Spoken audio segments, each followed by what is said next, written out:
موجودہ زمانے کے حساب سے موبائل اور انٹرنیٹ کے جو نقصانات ہیں اس کے بارے میں کچھ باتیں کہنے کے واسطے میں مفتی ریاض صاحب قدس عالم کو دعوت دیتا ہوں اسٹیج پر تشریف لائیں۔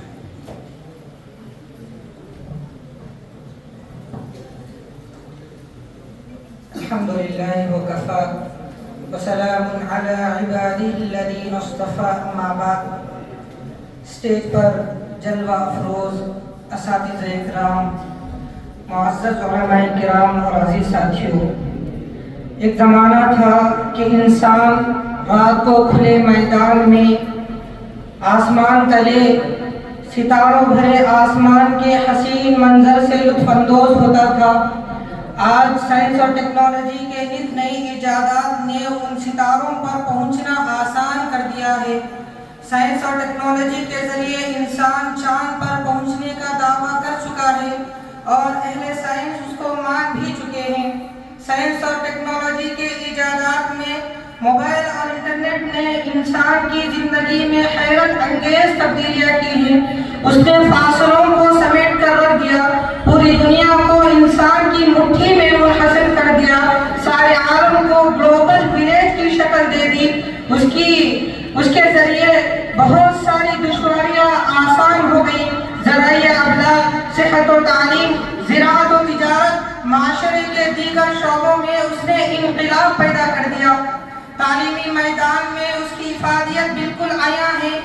دنیا کے کونے کونے میں موجود طلباء اپنے استاذ کے تجربات، تحریری اور صوتی افادات سے مستفید ہو رہے ہیں اور استاد عالمی پیمانے پر ایک فعال اور مفید کردار ادا کر رہا ہے۔ طبی میدان میں انٹرنیٹ کے ذریعے ایک دل کا ماہر سرجن کسی مشکل اور پیچیدہ معاملے میں دسیوں ماہرین سے بیک وقت ویڈیو چیٹنگ کے ذریعے آپریشن کے دوران ہی تعاون حاصل کر لیتا ہے۔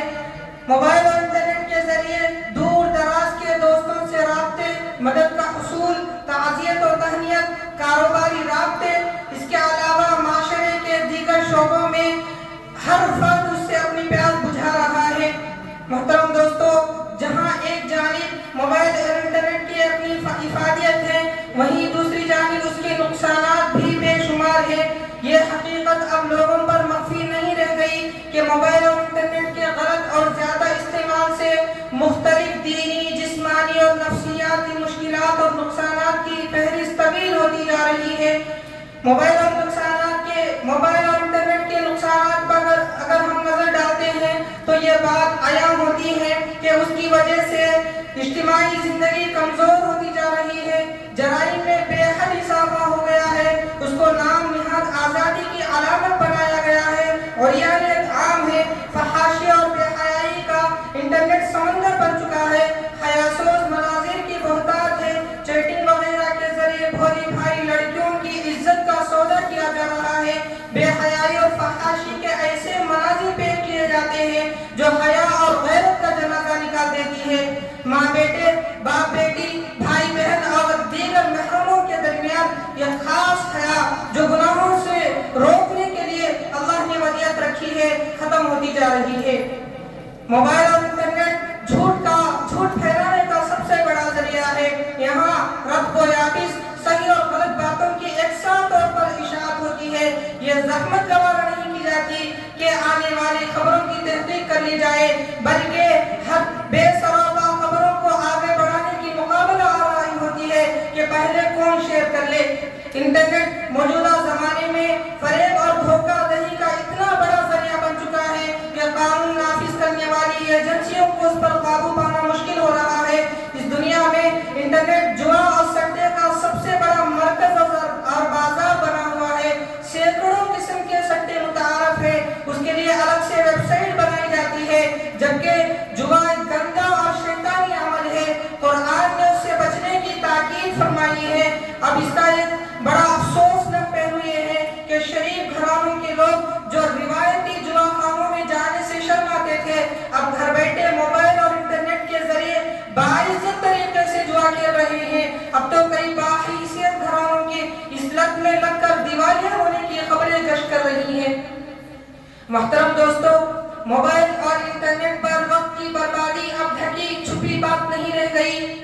سوشل میڈیا پر گھومنے کو اب سرفنگ اور آوارہ گردی قرار دیا جا چکا ہے.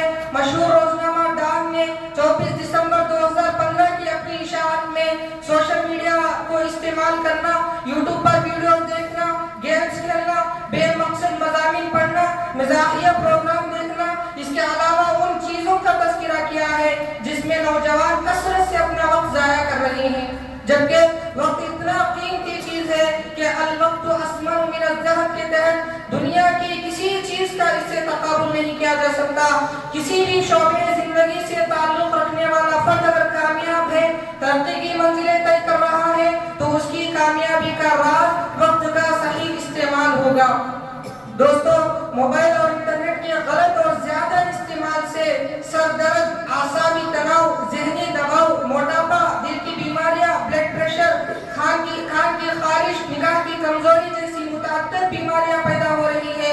اس کا طبی اور جسمانی اعتبار سے سب سے بڑا نقصان یہ ہو رہا ہے کہ یادداشت کی قوت بے حد متاثر ہوتی ہے. سویڈن میں 2008 میں ہونے والی ایک تحقیق کے مطابق موبائل کا کثرت سے استعمال کرنا کان کے قریب کینسر کے پھوڑے بننے کے امکانات کو بڑھا دیتا ہے. اس کے علاوہ دینی نقصانات کی ایک لمبی فہرست ہے. عبادت کا شوق ختم ہو جا رہا ہے، خلوت خوف خدا سے محروم ہے، تقوی نام کی چیز غلطہ ہوتی جا رہی ہے. اب تو کئی ساری امریکی یونیورسٹیاں ان طریقوں پر ریسرچ اور تحقیق کر رہی ہے کہ جن کے ذریعے نوجوانوں کو انٹرنیٹ اور موبائل پر اپنا وقت ضائع کرنے سے بچا سکے، لیکن اب تک کوئی مؤثر طریقہ ڈھونڈ نہیں سکی. ان نقصانات سے بچنے کے لیے والدین اور سرپرستوں کی ذمہ داری ہے کہ وہ اپنے اولاد اور بچوں کو انٹرنیٹ اور موبائل کے نقصانات اور ان کے منفی گوشوں سے اچھی طرح آگاہ کرے اور ان نقصانات سے بچنے کی تلقین کرے. خلوتوں میں ان کے سرگرمیوں کی کڑی نگرانی کرے اور ان کو اس طرح ہرگز آزاد نہ چھوڑے کہ وہ جو چاہے کرے، تاکہ شر و فساد کی اس خوفناک وادیوں میں ہلاکت سے محفوظ رہے. اور جو نوجوان اپنے اوپر یہ اعتماد نہیں رکھتے کہ موبائل اور انٹرنیٹ کے استعمال کے وقت وہ اس کے منفی گوشوں سے محفوظ رہ سکتے ہیں، تو ایسے لوگوں کے لیے ضروری ہے کہ وہ نیک لوگوں کی صحبت اختیار کرے اور بوقت ضرورت صرف مثبت انداز میں موبائل اور انٹرنیٹ کا استعمال کرے اور اپنا دن بھر کا ٹائم ٹیبل بنا لے اور اپنے کو اتنا فارغ ہی نہ چھوڑے کہ موبائل اور انٹرنیٹ اپنے کو حاوی کر سکے. علامہ اقبال نے کہا ہے دل کے لیے موت، مشینوں کی حکومت احساس مربت کو کچل دیتے ہیں آلات. کسی نے خوب کہا اٹھا قرآن موبائل رکھ، ارے نادا موبائل رکھ، تیرے ہاتھوں تیری دنیا ہوئی ویراں موبائل رکھ. اگر تجھ کو بننا ہے متقی انسان موبائل رکھ، دل بیمار کو ہدہد ملے درما موبائل رکھ. وما علینا الا